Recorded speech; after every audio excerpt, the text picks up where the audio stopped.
Hola hermano, buenas tardes. Este es A la Luz de los Salmos. Ya estamos en el capítulo 103. Así que te invito a que tomes tu Biblia, tu lápiz, tu cuaderno y vayas haciendo algunas notas conmigo. Vamos a estar por lo menos mirando 8 citas bíblicas aparte del Salmo 103. Así que para mí es muy importante animarte a que tomes tu papel, tu pluma, tu cuaderno, tu Biblia, para que vayas rectificando conmigo, vayas corroborando. Y si también estoy mal, como te he dicho en otros videos, pues corrígeme.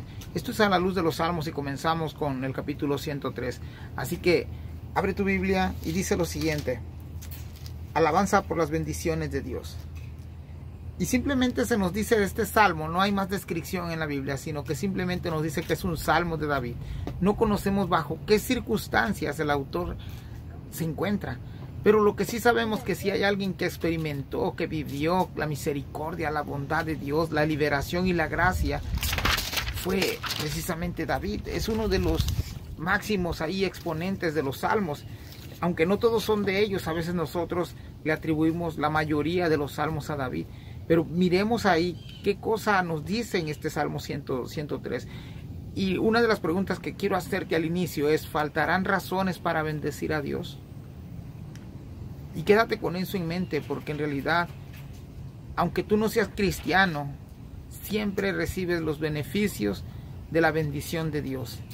Aunque tú no seas un incrédulo, aunque nunca hayas aceptado a Cristo como Señor y Salvador, aunque tú te consideres el hombre más malo o más bueno de la tierra, nunca has dejado de recibir las bendiciones de Dios. Nos convertimos en receptores de las bendiciones de Dios.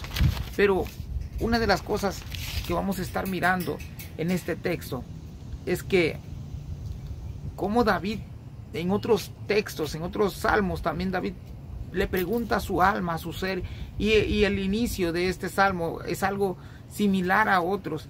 Pero miremos qué dice aquí la Biblia. Dice: bendice alma mía Jehová y bendiga todo mi ser su santo nombre. Si analizas bien, dice: bendice alma mía Jehová. Y en nuestra manera de pensar, nadie que sea más bajo puede bendecir a alguien más alto.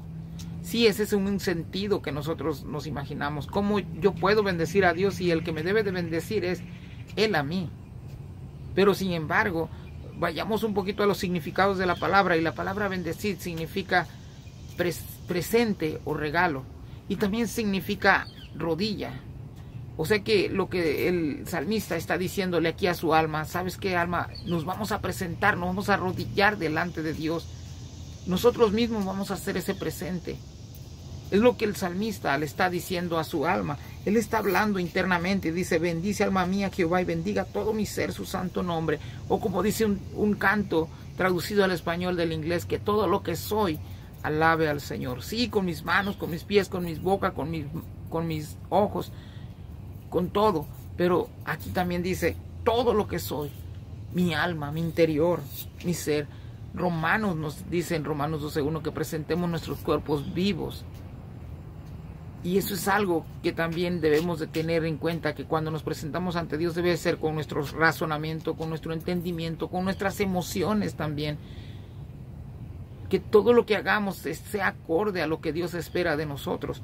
Dice también el versículo 2, dice: bendice alma mía Jehová y no olvides ninguno de tus beneficios. Y es que, como te decía hace rato, nos hemos vuelto en receptores de las bendiciones de Dios, de las múltiples bendiciones de Dios.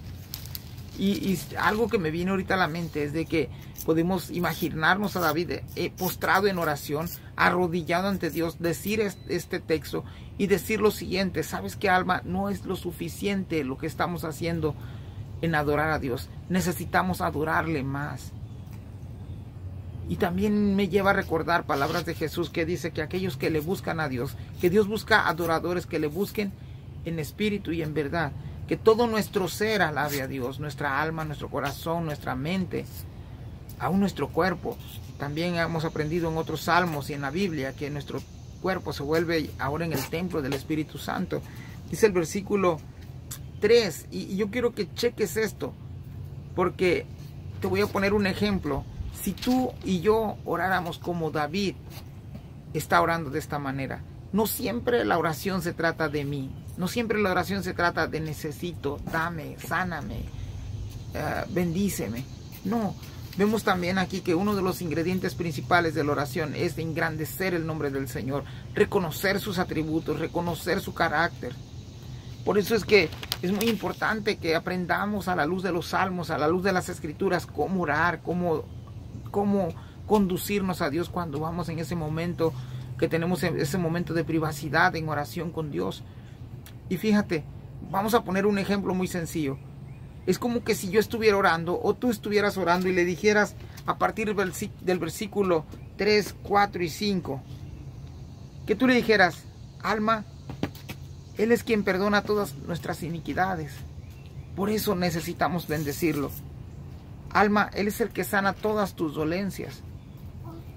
Alma, Él es el que rescata del hoyo tu vida.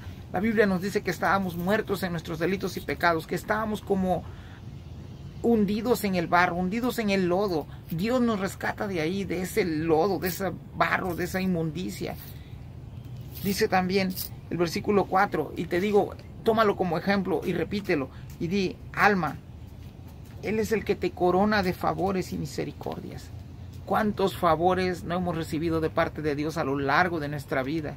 Aún siendo malos, el Señor da buenas dádivas.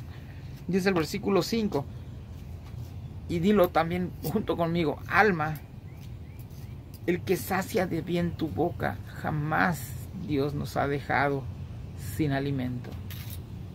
Sí puedes decir que hay personas que están pasando por hambruna, eso es cierto.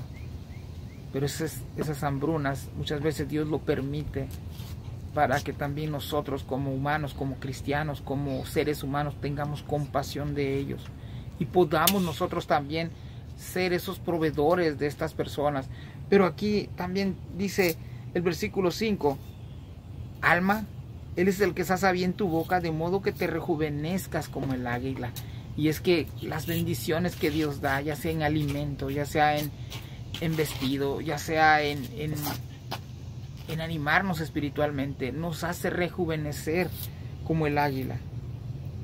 Miramos cómo Dios ha tomado ese lugar de ser un Dios proveedor. No solamente es un Dios bondadoso ni misericordioso, sino que es un Dios proveedor que nos provee a nosotros. Ahora yo quiero que note el cambio de perspectiva de la oración. No todo el tiempo se trata de lo que tú y yo necesitamos. Uno de los ingredientes, te decía, de la oración es también engrandecer primeramente el nombre del Señor. Llegar a Dios y decirle lo grande que es, lo excelso que es, lo bondadoso, lo generoso, lo misericordioso que es Dios. Esa es una de las cosas que nosotros debemos de aprender también. Vayamos ahí al versículo 6 y dice: Jehová es el que hace justicia y derecho a todos los que padecen violencia. Y es que si tenemos que recordar algo, es de que Dios, ese es el perfecto en justicia, el perfecto en rectitud. Vayamos al Salmo 94, 21 y fíjate cómo vamos a mirar esto. Mientras en el Salmo 94, 21 algunos estaban aprovechando de como las viudas, como los extranjeros y los huérfanos. Ve conmigo al Salmo 94, 21. Se juntan contra la vida del justo y condenan la sangre del inocente. Y esto, me imagino que ya está en la mente de David. Son palabras, y David recuerda las promesas que Dios ha hecho ya en Éxodo 23, 7. Ve conmigo a Éxodo 23, 7. Igual un paseo ahí por la Biblia, como siempre lo hemos hecho. Y dice 23, 7 de Éxodo. Dice lo siguiente: de la palabra de mentira te alejarás, y no matarás al inocente y justo, porque yo no justificaré al impío. Estas son palabras de Jehová. Él es el recto en justicia. Si hay una justicia que trae rectitud, que es honesta, que es justa, es la justicia de Dios. Dice el versículo 7: sus caminos notificó a Moisés y a los hijos de Israel sus obras. Y algo que también debemos de aprender es de que Dios le concedió a Moisés sus estatutos, sus leyes, sus decretos, para que él los implementara. Y dice aquí también: y a los hijos de Israel sus obras.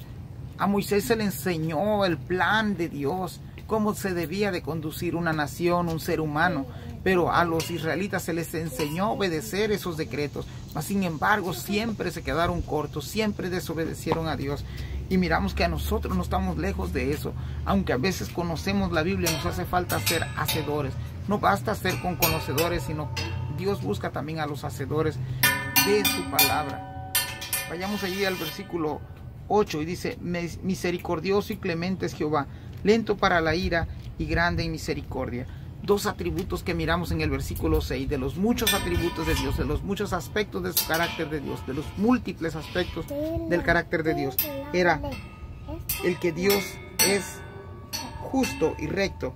Pero ahora en el 8 vemos que Dios es misericordioso y clemente. Y la misericordia tiene que ver con el amor inagotable de Dios, con el amor inmensurable. Porque el versículo que sigue nos va a decir en el 11, porque como la altura de los cielos sobre la tierra engrandeció su misericordia sobre los que le temen. Así tan grande es la misericordia de Dios, como la altura del cielo a la tierra. En otras palabras, el salmista está utilizando un lenguaje hipérbole donde nos da a entender que las misericordias de Dios son inagotables, son inmensurables, no se pueden medir. Pero dice también el versículo 8, y clemente es Jehová. Esta palabra clemente está relacionada con la compasión de Dios, con la piedad, y da la idea de que cuando alguien está en severos aprietos, en severos problemas, uno recurre a Dios o recurre a alguien a pedir piedad y compasión. Esa es la piedad que nosotros deberíamos de buscar de Dios. Esa es la compasión que deberíamos de buscar de Dios. Pero algo que también resalta en el versículo 8 es de que Él no le niega su misericordia a aquel que le busca. Es lento para la ira. Y date cuenta que uno de los aspectos del carácter de Dios también es la ira. Es lento para la ira. Pero también ahí mismo dice, y grande, es lento para la ira y grande en misericordia también. Y eso nos recuerda cómo Dios ha tenido también ira en tiempos pasados, pero a su vez ha extendido esa misericordia. Dios estaba irado con nosotros, estábamos enemistados con Dios, mas sin embargo Jesucristo aparece y nos vuelve a amistar otra vez con Dios, a hacer ese llamado de reconciliación y de perdón. Él nos extendió su misericordia y su justicia. En el versículo 9 dice, no contenderá para siempre, ni para siempre guardará el enojo. Otra de las cosas que tenemos que entender de esto es de que Dios, siendo Dios, no podrá contender con el hombre, porque Él es Dios. O sea, no tenemos ni comparación de cómo poder enfrentarnos a Dios. Su poder es inigualable. Él es todopoderoso. Él no puede contender con nosotros simplemente porque no podemos estar delante de su presencia. Al instante caeríamos como muertos, desapareceríamos como polvo, como nada. No es como el hombre que muchas veces se acuerda de las contiendas que ha tenido con otros. Vayamos ahí a Miqueas 7:18 y te invito otra vez que vayas conmigo ahí a Miqueas. Miqueas ahí en el Antiguo Testamento. Miqueas 7:18 dice lo siguiente. Y esta es una pregunta que no necesita respuesta, es una pregunta retórica. Dice, ¿qué Dios como tú, que perdona la maldad y olvida el pecado del remanente de su heredad, no retuvo para siempre su enojo porque se deleita en misericordia? ¿Qué Dios hay como el de nosotros? Nadie. Isaías 57:16 dice lo siguiente.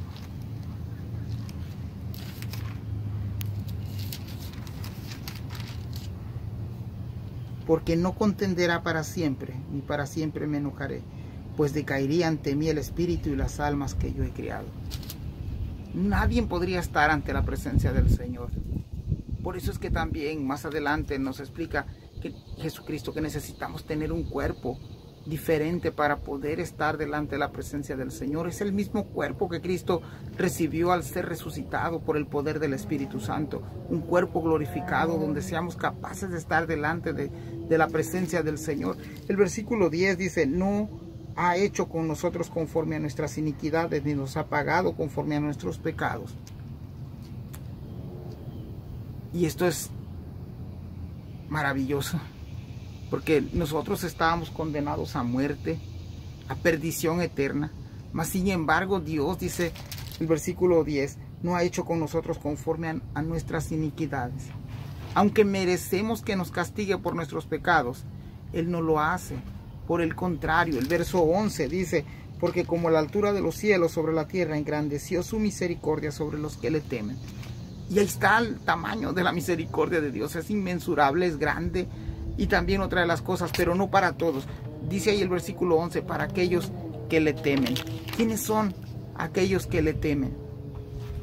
Vayamos a Efesios 3, 17 y 18. Y creo que este es un ejemplo de aquellos que temen a Dios. Por lo menos eso se espera de nosotros. Efesios 3, 17 y 18. Para que habite Cristo por la fe en vuestros corazones, a fin de que arraigados y cementados en amor, seáis plenamente capaces de comprender todos los santos, lo cual sea la anchura, la longitud, la profundidad y la anchura y la altura. Eso nos dice Efesios 3, 17 y 18. En otras palabras,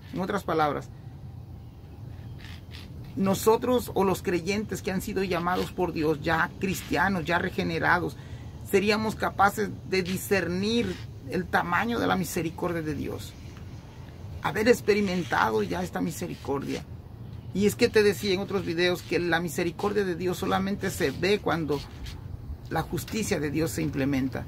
En otras palabras, nosotros merecíamos la muerte, pero Dios llega, envía a su Hijo único y toma nuestro lugar, y el pago que nosotros merecíamos lo toma Jesucristo. Eso se llama misericordia, pero también se llama justicia. Tú ya no debes nada porque Cristo pagó por ti, pagó por mí.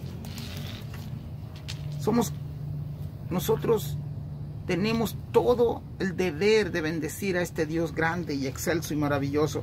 El versículo 12 dice, cuando está lejos el oriente del occidente, hizo alejar de nosotros nuestras rebeliones. La palabra rebelión significa transgresión o pecado. Si te das cuenta, menciona por lo menos dos cosas. Dice, cuanto está lejos el oriente del occidente. Estos son dos extremos opuestos. Nunca se pueden juntar. No es como el sur y el norte. El sur y el norte tienen un punto donde se encuentran. Pero el occidente y el oriente, sus rumbos son infinitos, hasta donde no tiene ningún límite. Y así es Dios tan grande que se olvida de nuestras iniquidades, de nuestras rebeliones, de nuestros pecados. Y fíjate que dice también la Biblia en Isaías 43, 25.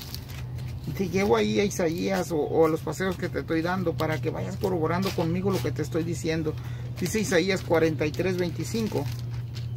Dice lo siguiente. Yo soy el que borró tus rebeliones por amor de mí mismo, y no me acordaré de tus pecados. Esto es maravilloso, tener un Dios tan lleno de misericordia, tan lleno de amor.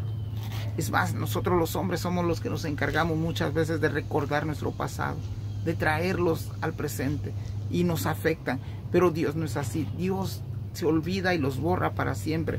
Y no importa el vil pecador que hayas sido, no importa si tú te crees la persona más buena, Dios tiene el poder para perdonar tus pecados. Dios tiene el poder para, si tú te sientes una persona buena, sentirte como el más vil y vil pecador, que aquel que merece la muerte. De hecho, nosotros tenemos que vernos así, como aquellos que merecían el infierno, pero que Cristo nos ha rescatado de ese hoyo, de ese sepulcro, de ese Hades, de donde era nuestra sentencia estar ahí.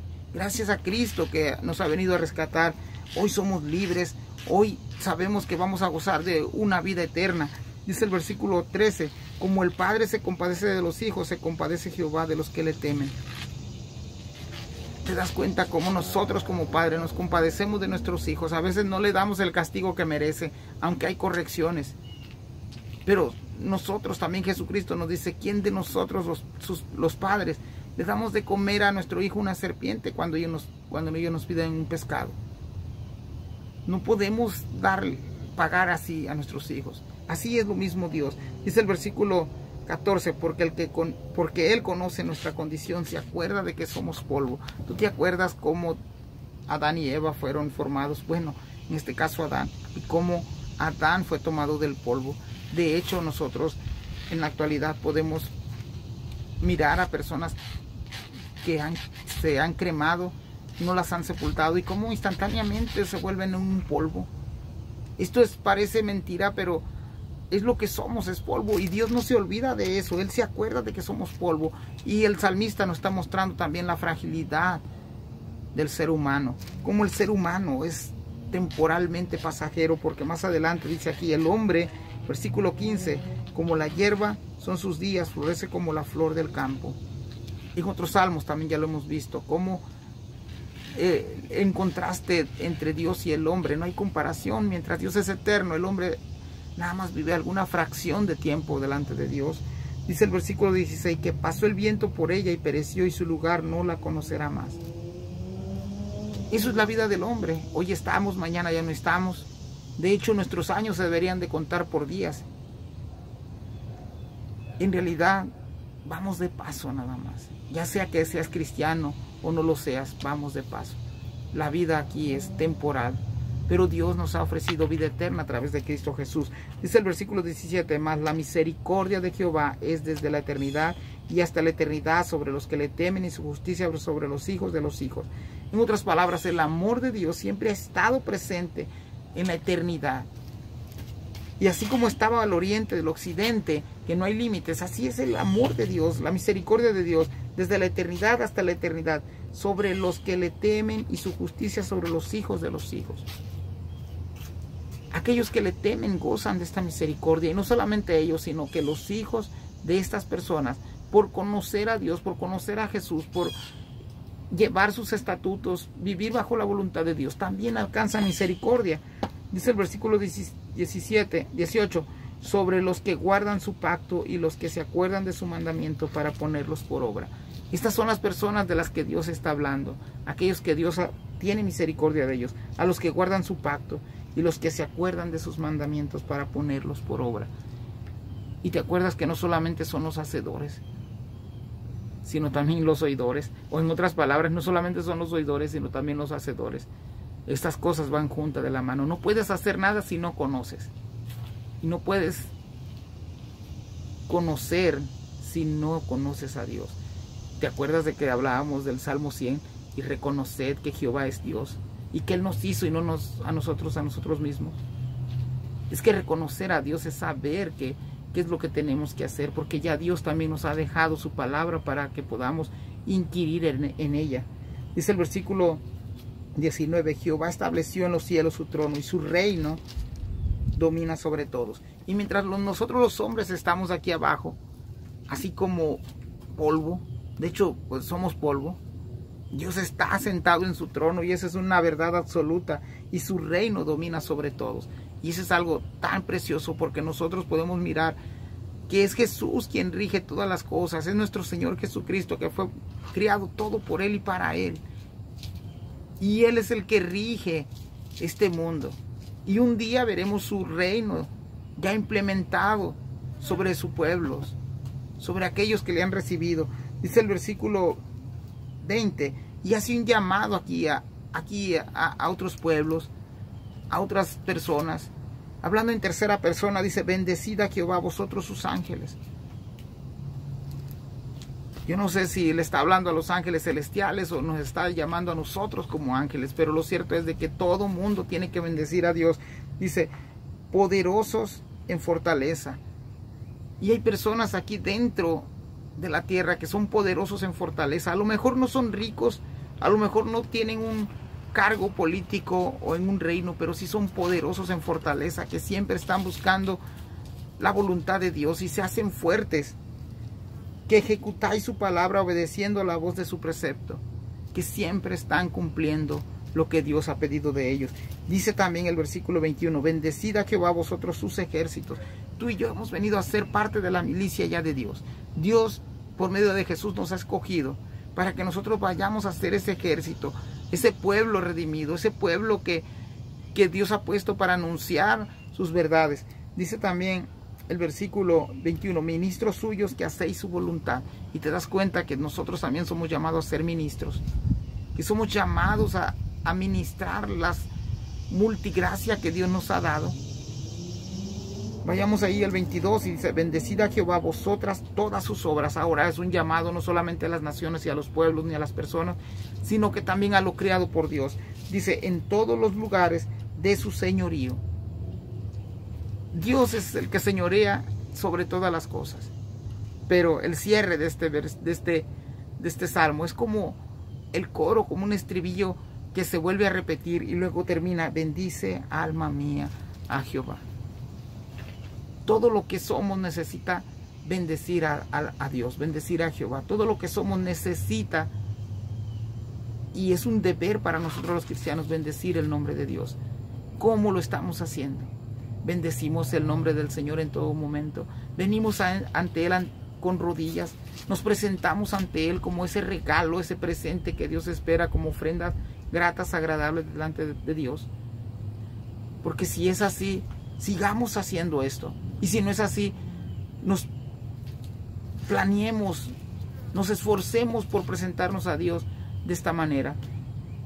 Decir bien delante de Dios, engrandecer su nombre, reconocer sus grandezas, sus atributos y su deidad. Esto ha sido a la luz de los salmos, es el Salmo 103. Dios te bendiga. Déjame tu comentario, regálame un like, comparte este video. Dios te bendiga. Y si tienes preguntas o comentarios, hermano, con mucho gusto. Yo no lo sé todo, pero podemos investigar y seguir preguntando con los que saben más. Dios te bendiga. Bendiciones.